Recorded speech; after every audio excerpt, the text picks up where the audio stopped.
Chapter 1. It is finished. It might seem odd to start a book with the first chapter titled, It is finished. That title certainly seems more appropriate for the final chapter of a book. However, I find it fitting that this book begins this way. It is finished were the last words spoken by Jesus of Nazareth before giving up his human life on a cross approximately 2,000 years ago. Historians tell us that Jesus of Nazareth was a first-rate Jewish rabbi who dedicated his life to teaching and serving the people of his day. Ultimately, he willingly accepted death in one of the most humiliating and painful ways possible, Roman crucifixion at the age of 33. Regardless of your own personal religious or spiritual beliefs about Jesus, historians and scholars agree that the life of Jesus of Nazareth has been the most impactful life ever lived. If that wasn't enough, Jesus continues to be the most influential and relevant person today. How can I make that statement? There are reportedly more than 2 billion people alive today who claim to be followers of Jesus. This represents almost 1/3 of the planet's population.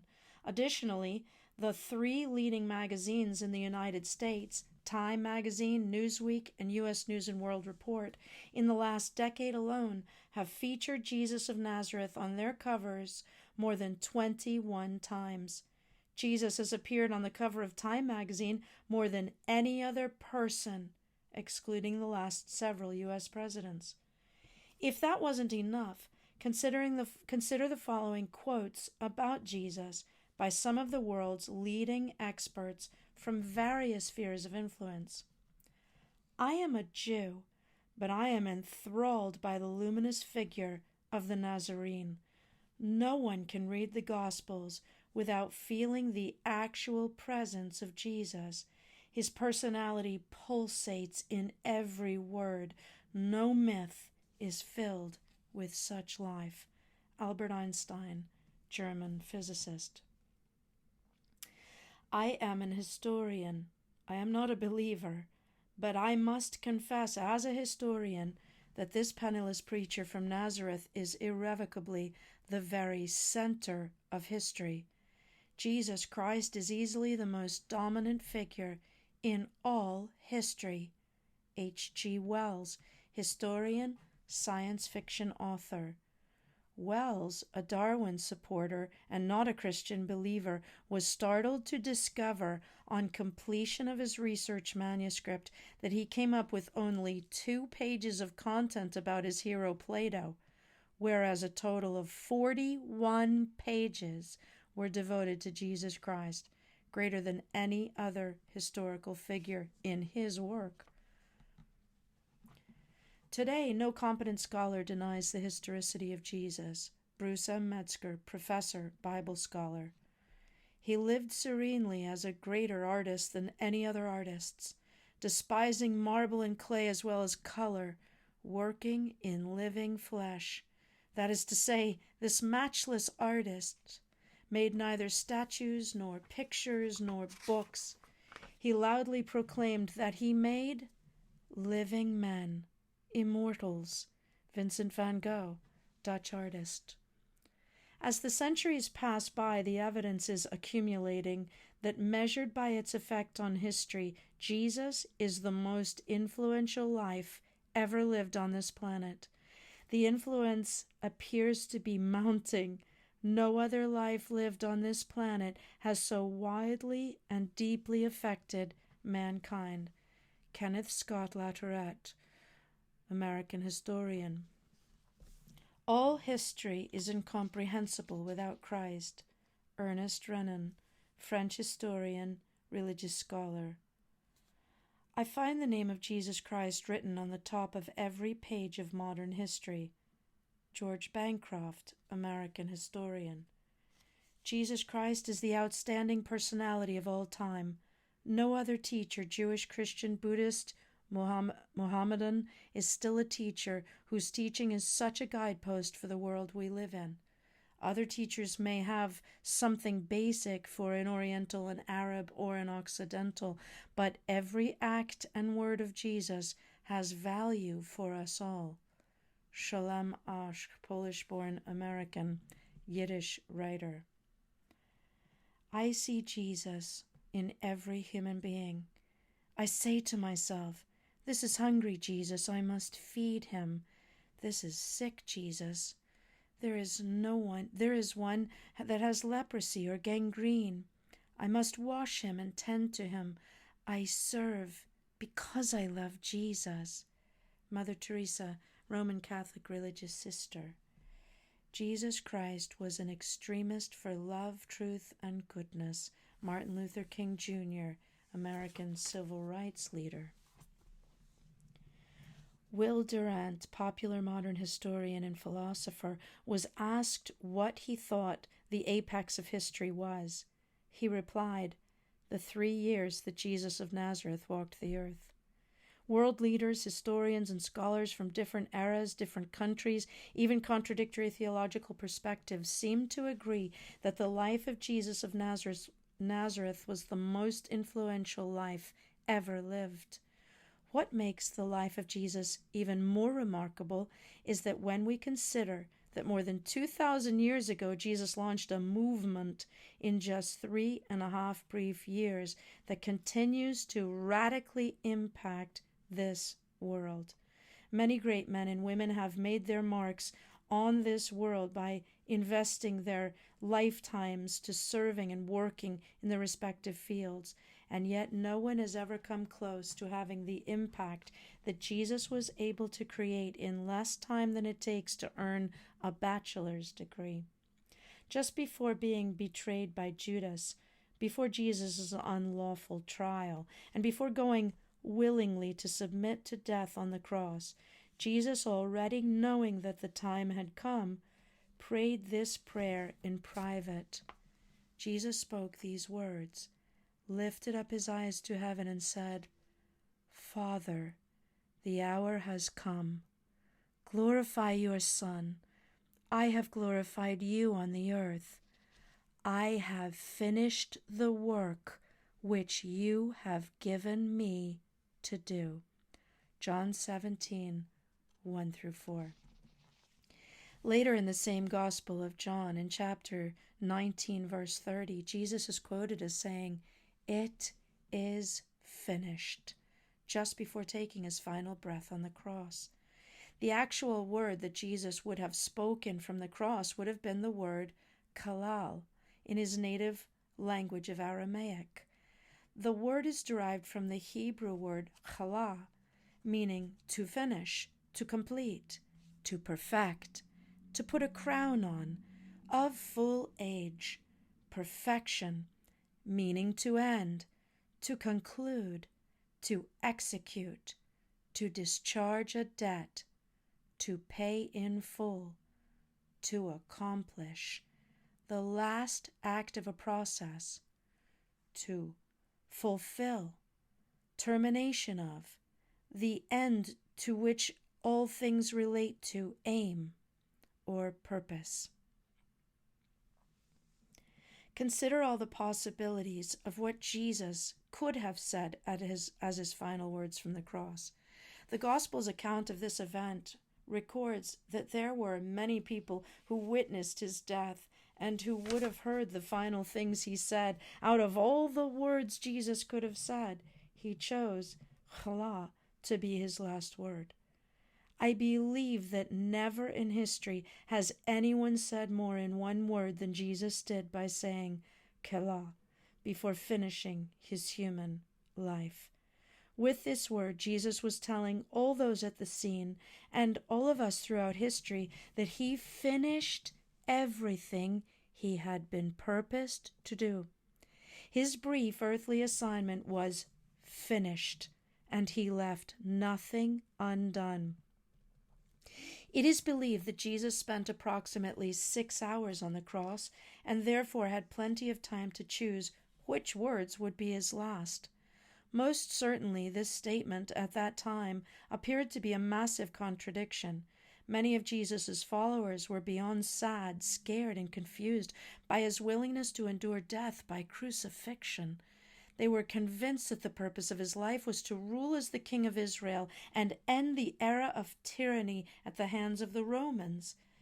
Given this unprecedented impact of the life of Jesus, it certainly appears that he was telling us the truth when he said, "It is finished." Further scriptural evidence to the finished life of Jesus appears later in the same book, as the Apostle John concludes his gospel account in chapter 21, verse 25. "And there are many other things that Jesus did, which if they were written one by one, I suppose that even the world itself could not contain the books that would be written." John 21:25. Like you might be doing now, I attempted to wrap my mind around the world not being big enough to contain all the books if everything Jesus did was recorded.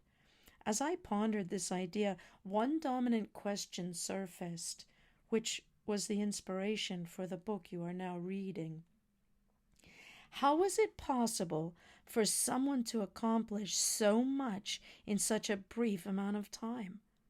How could so much be accomplished and the world changed forever in just 3.5 years? About the same time that I was pondering this question, I was being heavily influenced by a statement made from another individual. He has greatly influenced my life and this book. Bill Johnson, the senior leader of Bethel Church in Redding, California, the world-renowned spiritual leader.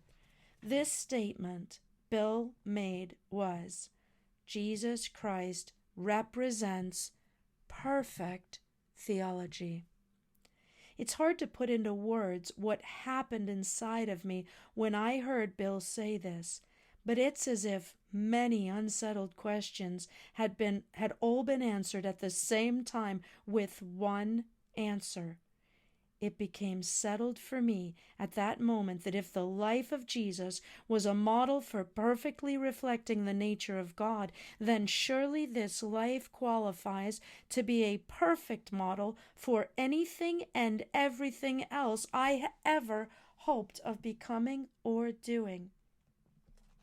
This encounter radically impacted my life and is what inspired me to perform the extensive research on the human life of Jesus. As I searched for the answer to the question, how did he do it? After all, everything Jesus did on earth was done as a man, and he said even greater things we would do. Therefore, if Jesus did it, we can do it. Those hundreds of pages of my notes, put together during 3 years of study, have been organized and edited into the book you have in your hands. This book will focus on the belief system, the processes, and the principles embodied by Jesus of Nazareth, which allowed him to live the most impactful and productive life ever lived. The processes and principles which you will be learning and working with throughout the remaining chapters were uncovered as I extensively studied the scriptural and historical accounts surrounding the life and teachings of Jesus. The principles have been grouped into several distinct categories.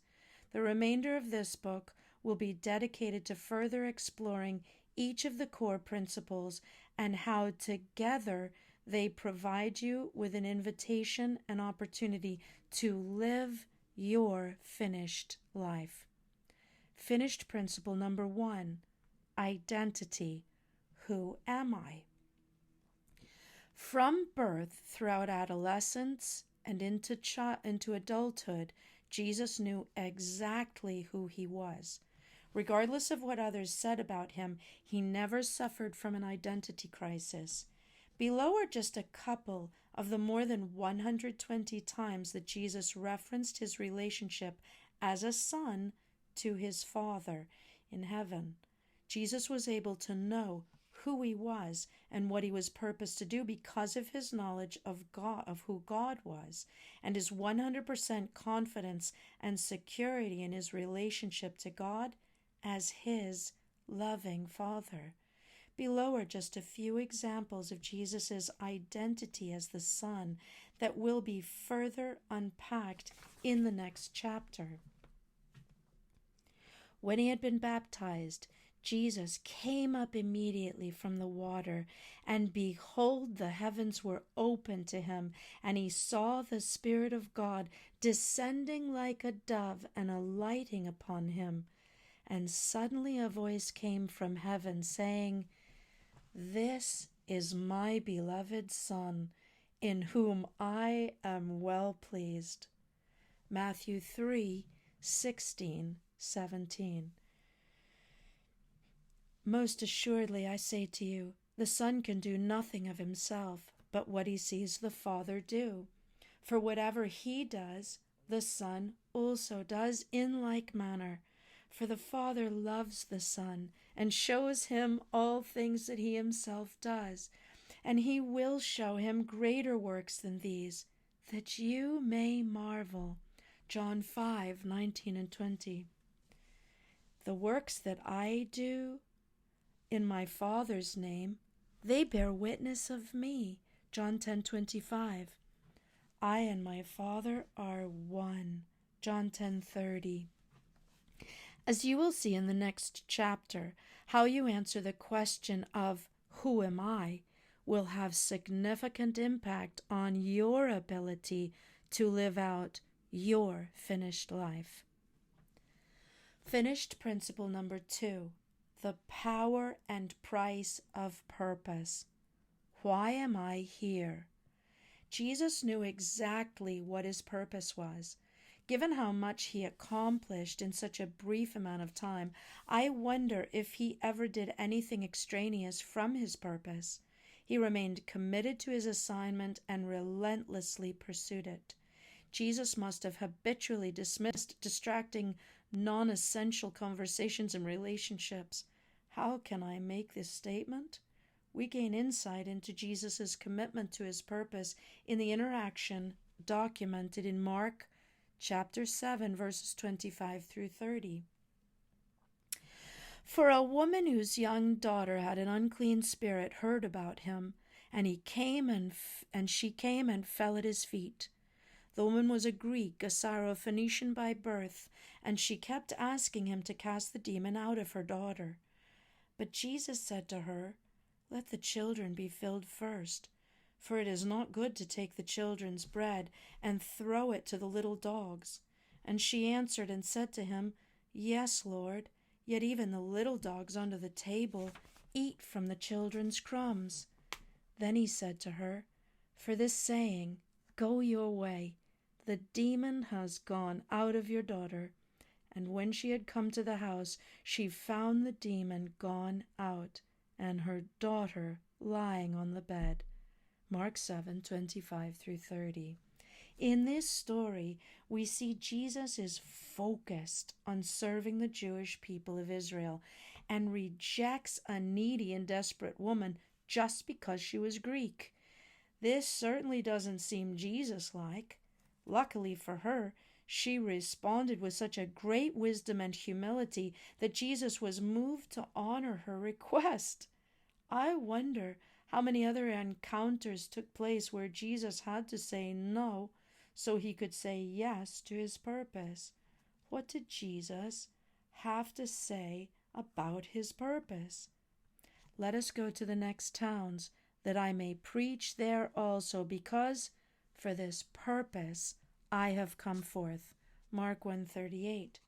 For the Son of Man has come to seek and to save that which was lost. Luke 19:10. Do not think that I come to destroy the law or the prophets. I did not come to destroy, but to fulfill. Matthew 5:17. Behold, we are going up to Jerusalem, and all things that are written by the prophets concerning the Son of Man will be accomplished. Luke 18:31-33. Pilate therefore said to him, "Are you a king then?" Jesus answered, "You say rightly that I am a king. For this cause I was born, and for this cause I have come into the world, that I should bear witness to the truth. Everyone who is of the truth hears my voice. John 18:37. Discovering and pursuing your purpose is significantly more important and powerful than you might ever have thought. Later, you will be provided with an opportunity to more clearly identify and define your purpose or discover it for the first time. Finished principle number 3, the wisdom of Jesus. When and how do I do it? Jesus perfectly implemented the most powerful set of principles and modeled excellence in wisdom for life. Jesus' primary message was, repent, for the kingdom of heaven is at hand. Matthew 4:17. Therefore, all he did and taught revealed the principles and culture of the kingdom of heaven. Several of the most powerful kingdom principles will be the topics of subsequent chapters. Today, the idea of being perfect is dismissed. However, Jesus set that as an attainable standard for us. Therefore, you shall be perfect, just as your Father in heaven is perfect. Matthew 5:48. One of the things I learned from an internationally known successful motivational speaker is that perfection is not a standard because it's not possible. So as you can imagine, when I came across this verse, I was struggling to reconcile these two statements. That led me to do more deeply research, to deeply research this verse. And because this verse is in the New Testament of the Bible, the original text would have been written in Greek.